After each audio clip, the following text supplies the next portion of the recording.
Christine Lawrie. My career's been in probation. I was Chief Probation Officer for Kent for 7 years, including 18 months on secondment to the Home Office. More recently, I was Chief Executive of the Probation Association, which is the employer's representative body, and for the last 2 years I've been working freelance in and around probation.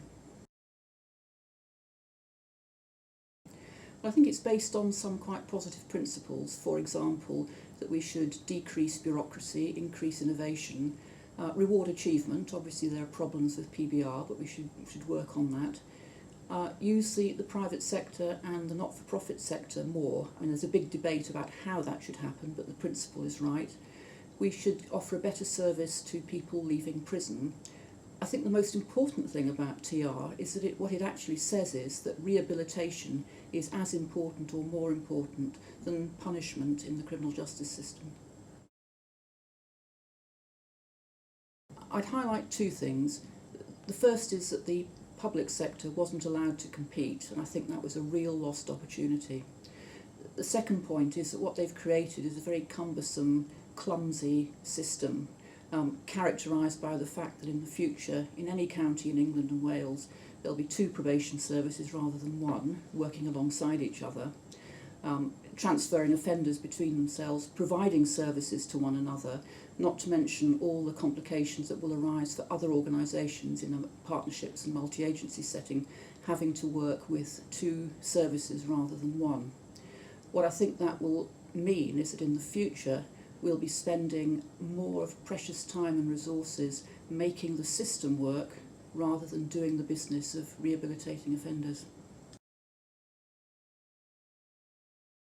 There's been quite a debate recently about whether the contract will genuinely incentivise providers to reduce reoffending, or will it simply process offenders through the system at the lowest possible cost. So I think we need to see what the contract says before we can really understand what the offender experience will be.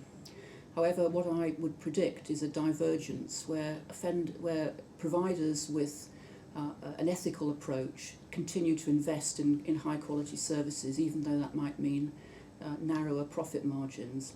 But at the other end of the spectrum, there'll be providers who simply sink to the lowest common denominator and see offenders as cogs in a profit-making machine. Well, we've seen the report that the Ministry of Justice commissioned, which said in effect that at the moment probation isn't particularly attractive to small providers, and equally small providers aren't particularly attractive to potential primes. So I think in the short term what we're going to see is mainly large voluntary sector providers coming into the sector, because they're the ones with financial and organisational resilience and quasi-commercial models already.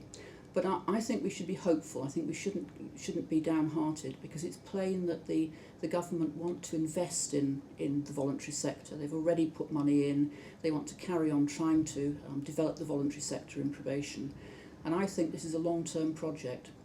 And what we should do is work collaboratively, keep chipping away at the hurdles to voluntary sector involvement.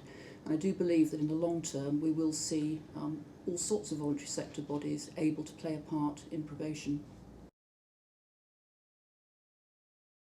Well, probation's hardly changed at all in essence since it was founded in 1907. So in essence, I don't think it'll change very much in the next 6 or 7 years.